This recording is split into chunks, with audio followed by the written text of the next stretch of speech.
Report from Santa Fe is made possible in part by grants from the members of the National Education Association of New Mexico, an organization of professionals who believe that investing in public education is an investment in our state's economic future, and by a grant from the Healy Foundation, Taos, New Mexico. Hello, I'm Lorene Mills, and welcome to Report from Santa Fe. Our guest today is Dr. David Suzuki. Thank you for joining us. It's a pleasure to be here. Well, you're here as a guest of the Lannan Foundation, and you're also a friend of public broadcasting because your long-running show, The Nature of Things, ran for how many years in Canada? Well, it started in 1960, and I became the host in 1979. It was a half-hour program without a host, and then we decided to fuse it with another show I was the host of called Science Magazine. So it became The Nature of Things with David Suzuki, and it's been my great fortune to have the show on air, the longest-running series in Canada. And it's interesting because when you do poll after poll, it's clear there's quite a striking difference between Canadians and Americans in terms of how they take science. For example, a recent poll in Canada showed that 98% of Canadians believe climate change is happening. In contrast, it'll be much different in the United States. In Canada, if we run a show on the nature of things that mentions the word evolution, nothing happens. I mean, people watch it. We have sold some of our shows to PBS, if it runs in the United States, we get a ton of mail from people objecting to the use of the word evolution. So I'd like to think maybe having the nature of things in prime time since 1960s has helped Canadians take science much more seriously. Well, not only Canadians, because it aired in over 50 countries. That's true. Yes, and now in honor of Canada, you were named one of the 10 greatest Canadians. So you are an iconic scientist, a geneticist, a Canadian, an author. I'd like to show a few of your books. You have written, what, over 50 books? Yes. These are just co-written, a lot of them. Co-written. This is called Everything Under the Sun by David Suzuki. This beautiful one, Sacred Balance. That's one of the most important books I've written. So if you look at the subtitle there, it's Rediscovering Our Place in Nature. And I think this is the challenge we face now, that human beings have kind of traveled around the planet, taken over the planet, and really lost our sense of where we belong, what our home is. And you describe our transition from naked ape to superspecies in this book. We have become a force of nature. Basically, we've become so powerful that we're altering the chemical, physical, and biological properties of the planet. So we are a super species. There's never been a species able to do this in the 4 billion years that life has existed on the planet. But you point out that the one thing that we have as a species is this 2.5 kilogram brain that provides, among other things, the memory to look back and foresight to plan ahead. We're not exactly planning ahead, are we? No, it's one of the mystifying things. If you think back to our origins, and all of the biological information suggests we appeared on the planet 150,000 years ago in Africa. When you try to imagine what the great plains of Africa were like back then, I mean, there were still woolly mammoths on the planet. There were still saber-toothed tigers. So the plains must have been filled with animals in abundance and variety beyond anything you'd see on the Serengeti today. And when you think of that, these little two-legged, furless apes, we didn't look very impressive. We weren't big, we weren't fast, we weren't strong. Our secret was hidden. It was that brain. And that endowed us with a massive curiosity, with memory and inventiveness. And we created order out of the world through this brain. We put everything together. And we did something no other animal has. We invented an idea called the future. I mean, the future doesn't exist except as an idea in the human mind.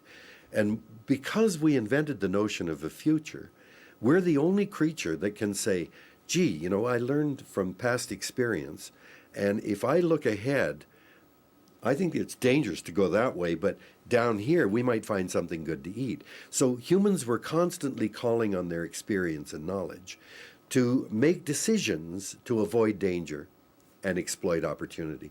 I believe foresight was the great characteristic that enabled us to escape from Africa and literally take over the planet. And yet today we have top scientists using supercomputers in the best tradition of our species, looking ahead, seeing where we're going, and telling us where the dangers lie. And they've been warning us for 40 years. We are so powerful, we're changing the chemistry of the atmosphere. And because of that, we're causing climate change. And for 40 years, we've seen a huge amount of denial, a huge amount of effort made to say scientists are, climate gate. They cheat. They're only interested in their own agenda, and we've seen the credibility of scientists undermined, so that we don't take their warnings seriously. And I think this is, if there are future historians, they'll look back on this time and say, that was terrible. They had an opportunity, a window of opportunity, to really make a difference and get off the path that they were on. Well, I think Hurricane Sandy has woken people up, even for Business Week, to put "It's global warming, stupid" Yes. on their cover. And yet those same people who deny climate change want the best in medicine when their family is sick.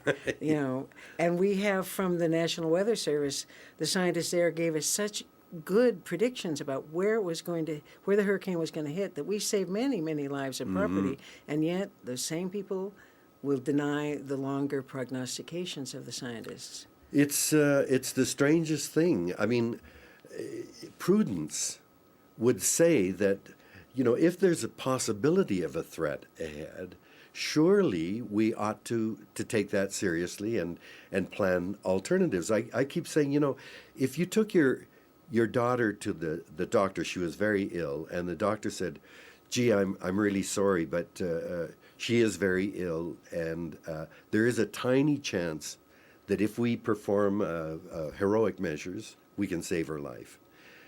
I think, well, maybe a few of us might say, oh my gosh, that's too scary, I'm going to go see another doctor. But if you did that and you saw 9 doctors and they all said, your daughter's dying, there is a chance, we got to do this. And then you finally find the 10th doctor, and the 10th doctor says, no, she's just growing up. This is just a teenage problem. Just leave it alone. Everything will be... What are you going to do? I mean, surely to goodness, you don't play around with the only home that we have. And yet we seem to be willing to do that, and underlying it is something very, very pernicious, and that is the fossil fuel industry's drive to just make more and more profit. Well, you do ask, how much is enough?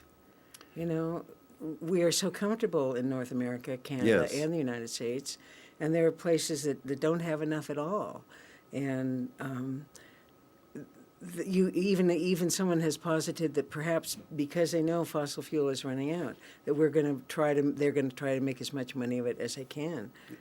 It's incredible to me. When you look at the last election, in all of the campaigning leading up to the election, the only time I ever saw climate change even hinted at was Mitt Romney's joke about Mr. Obama wants to clean the oceans and heal the planet, and he got a big laugh out of that. Yeah. So it's really mystifying to me that people who say the economy is the highest priority, it's everything. Well, surely if the economy is the highest priority, we ought to be asking, what is an economy for? How much is enough? Are there any limits? We ought to be asking, are we happier with all this stuff? I mean, surely those are critical questions, but no, we just take the economy as something we've got to keep serving, it's got to keep growing, or else we're in deep trouble. There are a lot of people saying we're at the end of growth. Well, in your book, you talk about a test tube full of bacteria. This is the clearest presentation I've ever seen of the end of growth, of exponential growth. Could you just briefly tell us that image? Well, anything growing steadily over time is called exponential growth. And anything growing steadily will have a predictable doubling time. So if it's growing at 1% a year, it'll double in 70 years, 2% in 35 years, 3% in 24 years. So what I do is this came from Art Bartlett, a professor in Colorado, a physicist. But if you take a test tube and say that's the world for bacteria, that's comparable to our planet, and you put one bacterial cell in, and it's going to go into exponential growth and double every minute. So at the beginning, you've got one cell. 1 minute later, you've got two. 2 minutes, 4, 3 minutes, 8. That's exponential growth. And at 60 minutes, the test tube is completely full of bacteria, and there's no food. So it's a 60-minute growth cycle. When is the test tube only half full? Well, it's at 59 minutes. So at 58 minutes, it's 25% full. 57 minutes is 12.5% full. At 55 minutes, it's 3% full.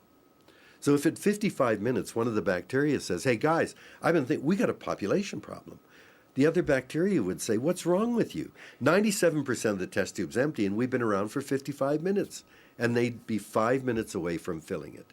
So what are they going to do? At 59 minutes, they go, oh my God, Jack was right. We've got a population problem, but how do you increase any more air, water, or soil? And every scientist I've talked to so far agrees with me. We're past the 59th minute. So all of when I say this to politicians and corporate leaders, they get very angry. They tell me, how dare you say we're past the 59th minute? Look at our stores. They're filled with stuff. Look at our people. We're healthier. We're happier. Yes, I don't apologize for what I say. We have created the illusion that everything is fine, but we've used up the rightful legacy of our children and grandchildren. So I say my message these days is to my fellow elders. We are at a point, a very important point in our life. Get off the couch. Get off the golf course. This is the most important part of our lives. We have something no other group in society has. We've lived a lifetime. We've got a whole lifetime of experience. We've had successes, we've had failures.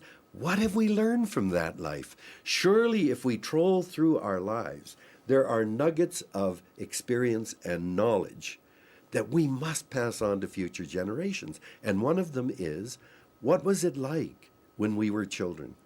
And we will describe a world fundamentally different from what our kids and grandkids are growing up in. So how can this be sustainable?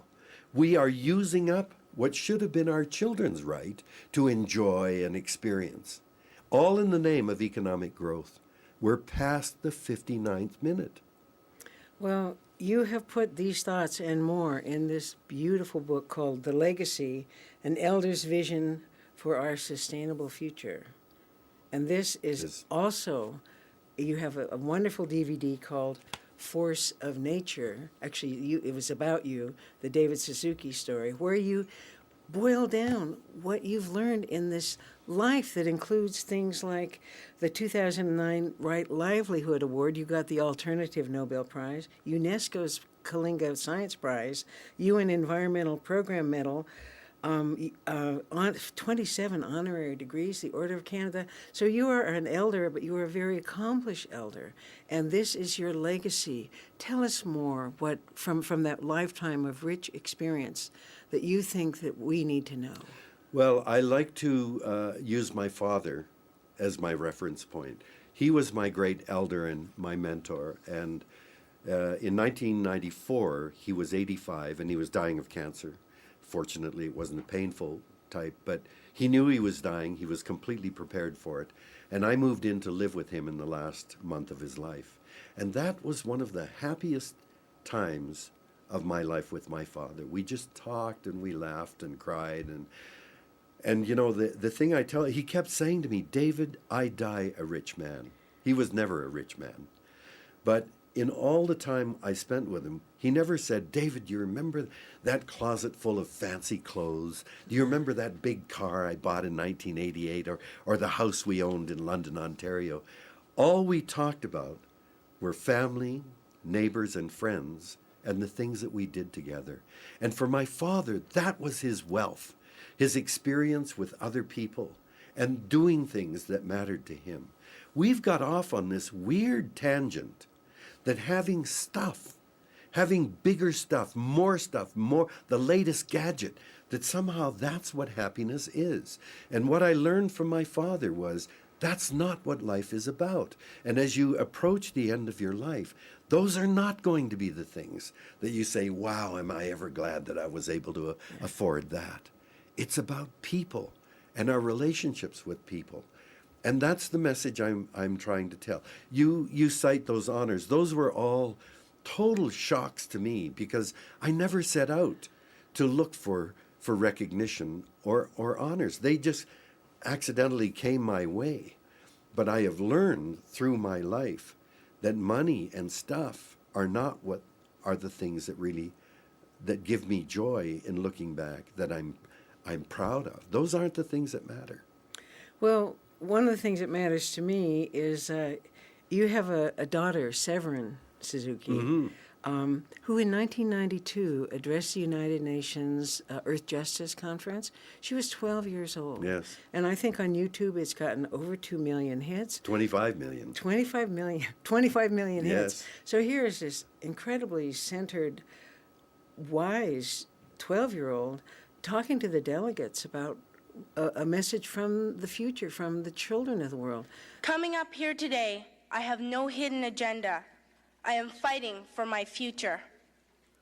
Losing my future is not like losing an election or a few points on the stock market. I am here to speak for all generations to come. I am here to speak on behalf of the starving children around the world whose cries go unheard. I am here to speak for the countless animals dying across this planet because they have nowhere left to go. I am afraid to go out in the sun now because of the holes in our ozone. I am afraid to breathe the air because I don't know what chemicals are in it. I used to go fishing in Vancouver, my home, with my dad, until just a few years ago we found the fish full of cancers. And now we hear of animals and plants going extinct every day, vanishing forever. In my life, I have dreamt of seeing the great herds of wild animals, jungles and rainforests full of birds and butterflies. But now I wonder if they will even exist for my children to see. Did you have to worry of these things when you were my age? All this is happening before our eyes, and yet we act as if we have all the time we want and all the solutions. I'm only a child, and I don't have all the solutions. But I want you to realize, neither do you. You don't know how to fix the holes in our ozone layer. You don't know how to bring the salmon back up a dead stream. You don't know how to bring back an animal now extinct. And you can't bring back the forests that once grew where there is now a desert. If you don't know how to fix it, please stop breaking it. They were completely engrossed in what she was saying. I've never heard a clearer, more articulate, more powerful speech ever. It was an amazing experience. But you know what's interesting is that when she was 11 in 1991, she came to me and my wife and said, "Mommy, Daddy, I hear there's going to be a big meeting in Rio." And we said, "Yeah, it's Earth Summit." And she said, "Are you going?" We said, No, we're not going." "Well, I think I'm going to go." She had formed a club called ECHO, the Environmental Children's Organization, a group of 10 and 11-year-olds. And she said, "I'm going." We said, "Why?" And she said, "Well, I think there are going to be all these important people there, and they're going to be talking about all kinds of things, but they're not going to think about children. And we want to tell them, give them a message." And I said, "Honey, it's going to be polluted in Rio, and there are going to be a lot of cars and people, and no, I don't think this is a good idea." Unknown to me, we had a visit from a guy named Doug Tompkins. Doug and his wife started a company called GAP, and Doug goes around the world helping environmental groups. And Doug had come to Vancouver to talk to my wife and me. We had just started an organization. He decided not to fund us. But he was talking to Severin, and she said she wanted to. He said, "That's a good idea. Write to me." She wrote to him, and the next thing I know, Severin comes in with a check for $1,000 from Doug Tompkins. And she said, Dad, look at this. So I thought, holy cow, this kid went out and hustled her money. So I said, okay, sweetie, maybe it's a good idea. I'll tell you what, Mommy and I will match every dollar you make. And I just never occurred. She went out and raised $13,000. So with that, she took 5 children and 3 adults down to Rio. And she got this opportunity because the head of UNICEF was a man named, I think it was William Grant. He was an American heading UNICEF, which the UN Organization for Children. He heard Severin speak. We let Severin speak at a number of events, and he said she should be on the agenda. Yeah. And thanks to him, he put her on, and she got to give her speech. Children speak the truth because it comes straight from the heart, and there's no artifice or hidden agenda. That's the power of children. And, she said to me when she became a teenager, she said, Dad, the world is so complicated now. People tell me, oh, yeah, you're so idealistic and you have to be realistic. And, there's the economy. And she said, it's hard to see what I saw so clearly when I was a 12-year-old. Thank you for giving me that background because I love her speech. Another element of the legacy is you say that people should really realize that it's not that we are here and the environment is over there, but we are the environment. Yes. Talk about air and water. Well, that was the real lesson I received from Aboriginal people. I had always thought, I got involved after Rachel Carson wrote Silent Spring in 1962. I thought the problem is we're taking too much stuff out of the environment and putting too much garbage and waste back into it. So the solution is to create laws to regulate how much we remove and what we put back in, until I realized later in the 70s that, yeah, but we don't know enough. We can't predict what's going to benefit us and cause problems. We don't know enough to do that. And I was doing a film about a battle over logging in the Queen Charlotte Islands, which is the archipelago right below the Alaskan Panhandle. And for years, people had been fighting against logging there. And I interviewed loggers and CEOs of forest companies and politicians, environmentalists. And I interviewed a young man who had fought, he was a Haida, one of the native people there, had fought the logging for years. And I said, Gujao, I said, a lot of the loggers are Haida. You guys need jobs. Why are you fighting against the logging? And he said, because when the trees are gone, we'll just be like everyone else. And I thought, what the heck is he talking about? Until I thought about it, and I realized what he was saying is that to be Haida, to be who he is, means to be connected to the land, that the trees, the fish, the birds, the air, the water, all of that is what makes the Haida who they are. And ever since then, I've met Aboriginal people around the world, and the message is the same. They speak of the earth as our mother, and they say we are created out of the 4 sacred elements, earth, air, fire, and water. And as a scientist, I began to try to imagine what exactly are they talking about. And it became very clear. Simple thing. The first thing you and I needed, and everybody needed at the moment we left our mother's body, a breath of air. So we take air deep into our bodies. The first breath is to inflate our lungs and announce, I am here. And from that moment on, we breathe 15 to 40 times a minute until the last breath we take before we die. And we don't even think about it. We take whatever is in the air, we take deep down into those squishy organs called our lungs. They're filled with 300 million little capsules called alveoli that are clustered like grapes around an alveolar duct. And each alveolus is lined with a 3-layered membrane called a surfactant. The surfactant reduces surface tension, so when the air comes in, it sticks.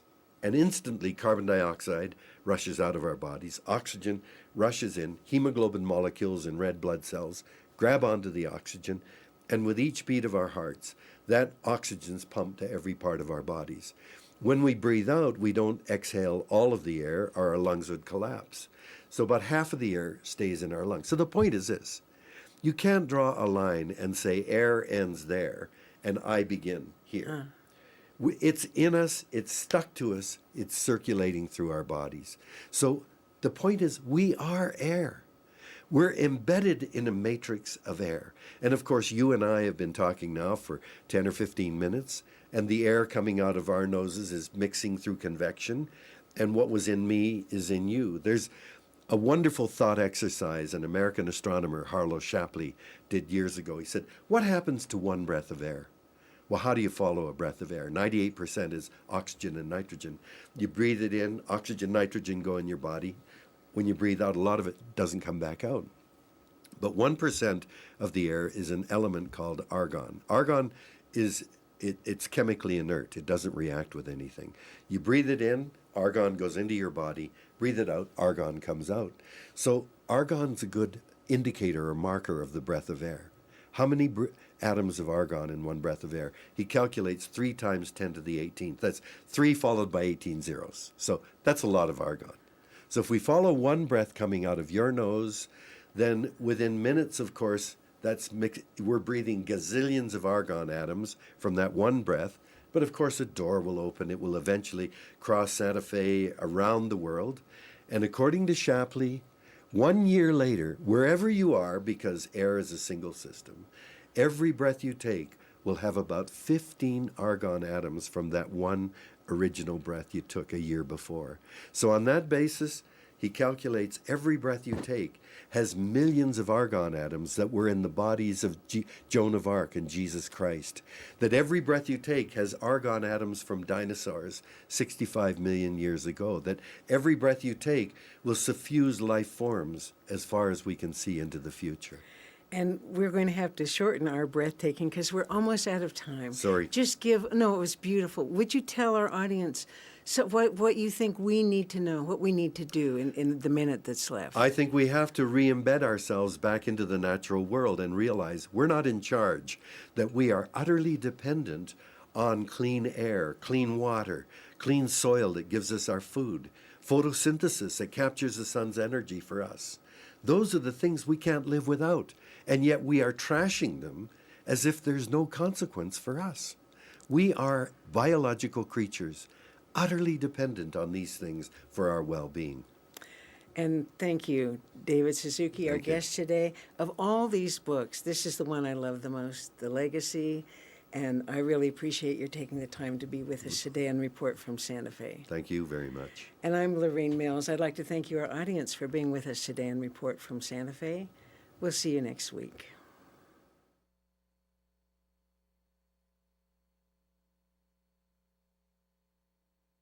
Past archival programs of Report from Santa Fe are available at the website reportfromsantafe.com. If you have questions or comments, please email info@reportfromsantafe.com.